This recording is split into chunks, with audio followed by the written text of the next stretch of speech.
अस्सलाम वालेकुम, मैं शहबाज जी। आज आप लोगों से जो डिस्कशन का पर्पस है, एक तो है कैफ 8 ऑडिट का जो सब्जेक्ट है आप लोगों का, क्योंकि वो मैं अभी पढ़ाने जा रहा हूँ इंशाल्लाह राइस लाहौर में। तो उसके हवाले से थोड़ी सी डिस्कशन करनी है कुछ चीज़ों के बारे में जो आमतौर पर स्टूडेंट्स को जिसके बारे में आइडिया नहीं होता। क्योंकि मैंने जैसे अपनी लास्ट वीडियो में बताया कि इंशाल्लाह हमारी कोशिश होगी कि ना सिर्फ उसको पास करने की हद तक देखा जाए, पास तो इंशाल्लाह बड़ा इजीली हो जाएगा जिस तरह हम पढ़ाएंगे, लेकिन साथ साथ इसको प्रैक्टिकल एक्सपोजर भी हम इसका दें। क्योंकि कुछ जो स्टूडेंट्स होते हैं वो आर्टिकल्स में जाके जैसे लेट्स से टैक्स में चले गए हैं, उनको ऑडिट का बिल्कुल आइडिया नहीं होता। इस तरह कुछ बिल्कुल ऑडिट में चले जाते हैं तो उनको कंपनीज एक्ट वगैरह का आइडिया नहीं होता, एसएसपी के लॉस वगैरह का नहीं पता होता। तो वो कंपनी लॉ में उसको डील करूँगा इंशाल्लाह, और इधर ऑडिट में फिर कोशिश होगी ऑडिट को भी प्रैक्टिकल एक्सपोजर के तौर पर एक दिया जाए। तो उसी हवाले से एक डिस्कशन करनी थी कि हम लोग सीधा अक्सर पढ़ना स्टार्ट कर देते हैं कि क्या चीज़ें हमने करनी है, थ्योरेटिकल चीज़ें पढ़नी स्टार्ट करते हैं, लेकिन हमें उसके पीछे बेस का नहीं पता होता। जैसे मिसाल के तौर पे ऑडिट का चैप्टर 1 है, उसके अंदर ही बात हो रही है कि एप्लीकेबल फाइनेंशियल रिपोर्टिंग फ्रेमवर्क, एएफआरएफ जिसको हम बड़ा आमतौर पे जानते हैं। असल में तो हमें पता होना चाहिए कि एएफआरएफ है क्या। एएफआरएफ बेसिकली होता है कि आपका जो कंट्री है उसके अंदर कौन से स्टैंडर्ड्स, अकाउंटिंग स्टैंडर्ड्स हैं, जो अकाउंटिंग फ्रेमवर्क है, फाइनेंशियल रिपोर्टिंग फ्रेमवर्क है, वो कौन सा अप्लाई है। क्योंकि आप लोगों को पता है कि आईएफआरएस जो है इंटरनेशनल फाइनेंशियल रिपोर्टिंग स्टैंडर्ड्स, वो तो इंटरनेशनल है ना, वो तो पूरी दुनिया में तकरीबन एक जैसे हैं सिवाय कुछ कंट्रीज़ के। ठीक है, तो वो तो पूरी दुनिया के ऊपर अप्लाई होते हैं, लेकिन हर कंट्री की जो कंडीशंस हैं, जो उनकी रिक्वायरमेंट्स हैं, जो सर्कमस्टांसेस है, दे आर डिफरेंट। पाकिस्तान की सर्कमस्टांसेस कुछ और हैं, इंडिया के कुछ और हैं, तो यूके के और होंगे, यूएस के और होंगे, हर मुल्क के अपने अपने। तो जिस तरह के टैक्स लॉज हर कंट्री के अलग होते हैं, तो इसी तरह लॉज जो दूसरे हैं, कंपनीज एक्ट वगैरह, वो भी हर कंट्री के अलग हैं। तो फिर कुछ एडिशनल रिक्वायरमेंट्स या आप कह सकते हैं कुछ अमेंडमेंट्स होती हैं जो रेलिवेंट कंट्री के लॉज जो हैं वो अप्लाई करते हैं। तो इंटरनेशनल फाइनेंशियल रिपोर्टिंग स्टैंडर्ड बेशक हर कंपनी के ऊपर, हर बिजनेस के ऊपर एप्लीकेबल तो हैं, लेकिन उस हद तक जिस हद तक किसी भी कंट्री का अपना लॉ इजाज़त देता है। और अगर लेट से लॉ जो कंट्री का है वो कुछ और कह रहा है और आईएफआरएस जो है अकाउंटिंग जो स्टैंडर्ड्स हैं वो कुछ और कह रहे हैं, तो कौन सी चीज़ फिर मतलब किसको माना जाएगा, प्रेफरेंस किसको दी जाएगी? ऑब्वियसली लॉज को दी जाएगी, क्योंकि ये हमारा अपना बनाया हुआ कानून है। ये पाकिस्तान के आइन के अंडर पार्लियामेंट है, वो बनाती है उसको। ठीक है जी। तो इसी तरह फिर आपको पता है कि कंपनीज एक्ट जो है कंपनीज को डील करता है। मोस्टली आईएफआरएस जो है वो कंपनीज के ऊपर अप्लाई होते हैं। सोल प्रोप्राइटरशिप और एओबी जो पार्टनरशिप है उसका कोई ऐसे बहुत अच्छा कोई सोफिस्टिकेटेड स्ट्रक्चर पाकिस्तान में मौजूद नहीं है। तो कंपनीज एक्ट 2017 ये बेसिकली हमें बताता है कि आपका एएफआरएफ क्या होगा। तो इसका कहने का मतलब ये है कि हम खुद से नहीं अज्यूम कर लेते कि हम ये वाला एएफआरएफ है हमारा, ये एप्लीकेबल फाइनेंशियल रिपोर्टिंग फ्रेमवर्क है, इस तरह की अकाउंटिंग एंट्रीज करेंगे, इस तरह नहीं होता। सबसे पहले हमें हमारा कानून देखना पड़ता है। आज मैं आपको उस कानून तक लेकर जाऊंगा कि वो कौन सा कानून है। सबसे पहले तो जी आपके अंदर थोड़ा सा रिसर्च की जो है एबिलिटी होनी चाहिए। ये क्योंकि सिर्फ अगर हम थ्योरेटिकल रट्टे मारी जाएंगे पेपर तो बेशक पास हो जाएंगे, लेकिन वो एक आज के कंपेटिटिव एनवायरनमेंट के अंदर एक अच्छा रिसोर्स फिर बाहर नहीं निकलता मार्केट में। वो फिर होता गया है कि जिसको ज़्यादा काम आता है, जो ऑपरेशन को ज़्यादा बेहतर समझता है सीए फर्म्स के या इंडस्ट्री के, वो ज़्यादा अर्न करता है, क्योंकि उसके पास नॉलेज ना सिर्फ थ्योरेटिकल होता है बल्कि प्रैक्टिकल नॉलेज भी साथ साथ होता है।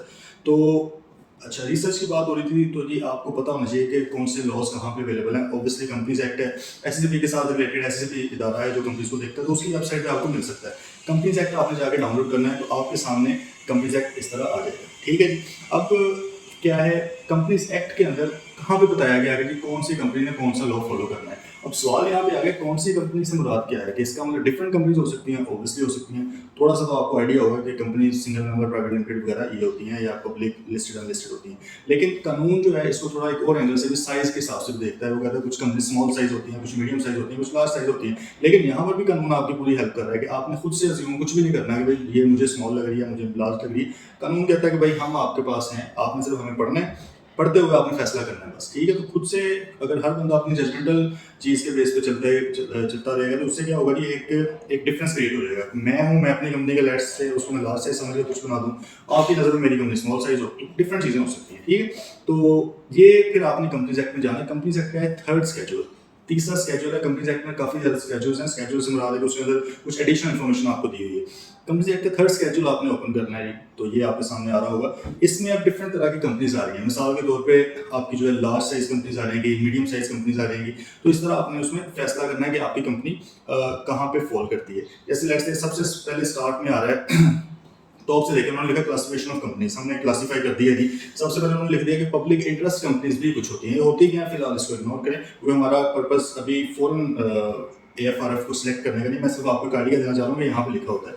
पब्लिक इंटरेस्ट कंपनी में उन्होंने लिख दिया लिस्टेड कंपनी अगर है आपकी, अगर आपकी अभी लिस्टेड कंपनी, तो आपने आगे क्या लिखा हुआ है, एप्लीकेबल अकाउंटिंग फ्रेमवर्क, ये बेसिकली वही है applicable financial reporting framework AFRF। आपने कौन सा वाला चूज करना है, आपने कहना इंटरनेशनल फाइनेंशियल रिपोर्टिंग स्टैंडर्ड्स, वही जो आमतौर पे होते हैं वो आपने यूज करने हैं, उसकी मतलब उसको फॉलो आपने करना है। तो साथ लिखा है relevant schedule of companies act, लेकिन वो कहते हैं सिर्फ इसको फॉलो नहीं करना बल्कि कंपनीज एक्ट की अपनी भी कुछ रिक्वायरमेंट है भाई, हमारी पाकिस्तान के लिहाज से भी कुछ रिक्वायरमेंट्स है, उनको भी आपने फॉलो करना है। वो कहाँ पे लिखी हुई है, फोर्थ स्केड्यूल के अंदर, मतलब थर्ड स्केड्यूल के बाद फोर्थ स्केड्यूल आता है, उसमें डिफरेंट चीज़ें लिखी हुई हैं कि आपने एम्प्लॉइज के नेम शो करने हैं, आपने फैक्ट्री का एरिया कितना है वो शो करना है, कैपेसिटी कितनी है वो शो करनी है, इस तरह काफ़ी ज़्यादा चीज़ें हैं।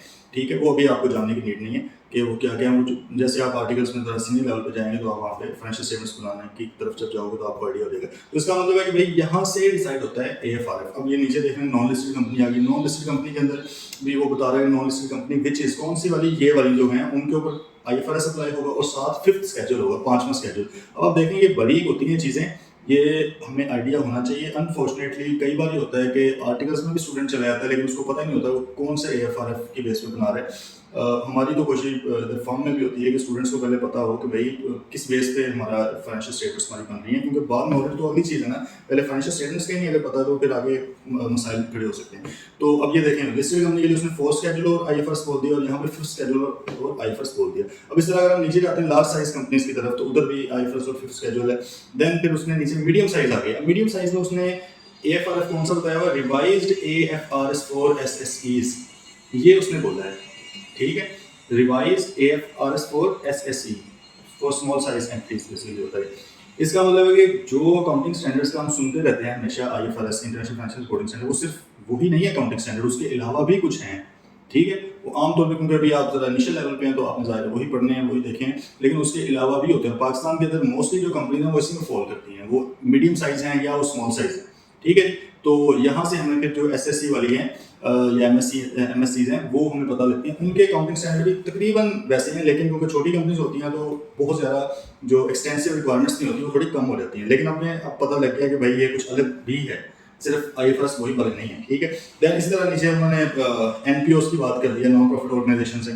ठीक है, उसके लिए उन्होंने कह दिया कि भाई अकाउंटिंग स्टैंडर्ड्स ऑफ NPO वाले अकाउंटिंग स्टैंडर्ड भी डिफरेंट है। ICAP पाकिस्तान में इसको वो करता है, पब्लिश करता है, तो आपने उसको फॉलो करना होता है, तो साथ फिक्स स्केड्यूल है। तो इसका मतलब है कि अब चीज़ें थोड़ी सी आपके सामने क्लियर हुई होंगी कि जो AFRF की बात होती है, हम अक्सर उसमें सादा अल्फाज में बुक में भी लिखा हुआ है, अक्सर टीचर्स भी बताते हैं कि AFRF होता है।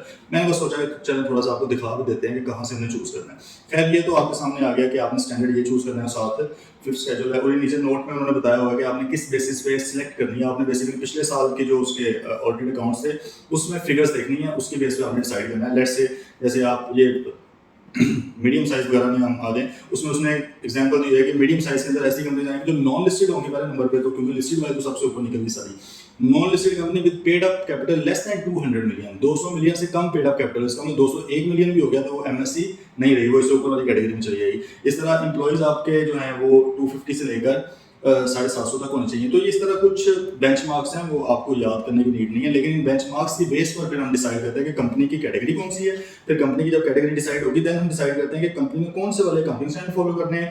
वो जब डिसाइड हो गए, साथ हमने देखना है कि क्या कंपनी ने कंपनीज एक्ट का फोर्थ स्केड्यूल की रिक्वायरमेंट्स फॉलो करनी है, फिफ्थ स्केड्यूल की, क्योंकि दोनों की रिक्वायरमेंट्स में फर्क है। ठीक है, तो इस बेस पे हो गया। अभी नीचे बस आपको थोड़ा बता दूं कि फोर्थ स्केड्यूल के अंदर भी कुछ रिक्वायरमेंट्स हैं कि कंपनी ने ये शो करना है इस तरह, और इस तरह फिर फिफ्थ स्केड्यूल के अंदर भी कुछ रिक्वायरमेंट्स हैं। ठीक है जी, तो ये जो आपके basically applicable financial reporting framework है, इसकी बेस पे आपके बनते हैं अकाउंटिंग स्टैंडर्ड्स। अब ऑडिटर का काम क्या होता है कि भाई जो आपने फाइनेंशियल स्टेटमेंट्स बनाई हैं, ठीक है, क्या वो इन अकाउंटिंग स्टैंडर्ड्स को फॉलो करते हुए, इस AFRF को फॉलो करते हुए हुआ है, या आपने अपने पास से बना दिया। मिसाल के तौर पर इसका बहुत ही बड़ा इम्पैक्ट है, बहुत ही बड़ा इम्पैक्ट है। आप अगर वर्ड सुना परवेसिव इम्पैक्ट, या आप ऑडिट में जाकर सुन लेंगे अगर अभी आपने ऑडिट नहीं पढ़ा, तो इसका बड़ा परवेसिव इम्पैक्ट होता है कि अगर आप फाइनेंशियल स्टेटमेंट्स की गलत बना दी। ठीक है, आपकी कंपनी थी भाई लार्ज साइज की, बड़ी कंपनी थी, लेकिन आपने स्मॉल साइज के अकाउंटिंग स्टैंडर्ड्स फॉलो कर दिए। इसका मतलब है कि बहुत सी रिक्वायरमेंट्स आपने ज़ाहिर रेलेवेंट नहीं की। ठीक है, ये हो सकता है कि अगर आपकी कंपनी छोटी है लेकिन आपने बड़े वाले स्टैंडर्ड फॉलो कर लें, इसमें कोई कबाहत नहीं है, क्योंकि ज़ाहिर है जितने बड़े स्टैंडर्ड्स हैं उनके अंदर एक्सटेंसिव चीज़ें हैं, ट्रू एंड फेयर व्यू आपको मिलता है, वो अच्छी बात है। लेकिन अगर आपकी company let's say listed company है, اب آپ کا جو کمپنیز ایکٹ ہے وہ کہہ رہا ہے کہ IFRS آپ کے اوپر اپلائی ہوگا پلس فورس اسکیجول آپ پہ اپلائی ہوگا اگر آپ لسٹڈ کمپنی میں. لیکن آپ نے کیا کیا, آپ نے AFRS فار SSC مطلب چھوٹے والا اسٹینڈرڈ ہے وہ اپلائی کر دیا, ساتھ میں اسکیجول کر دیا. تو اس کا مطلب بھیا آپ نے بہت بڑا بلنڈر بھی کر دیا ہے. مطلب آپ سے مراد کمپنی ہے, کمپنی کی کیونکہ مینجمنٹ کی رسپانسبلٹی ہوتی ہے فائنینشیل اسٹیٹمنٹس بنانا, تو بہت ہی بڑا بلنڈر ہے. تو اسی کی بیس پہ بہت نیگیٹو مطلب آسان الفاظ میں کہا جائے تو رپورٹ جا سکتی ہے. تو ان چیزوں کا خیال رکھنا بڑا ضروری ہے. انشاءاللہ اسی طرح ہم پریکٹیکل ایکسپوجر ساتھ ساتھ دیں گے کہ پریکٹیکلی آپ نے چیزوں کو کس طرح دیکھنا ہے.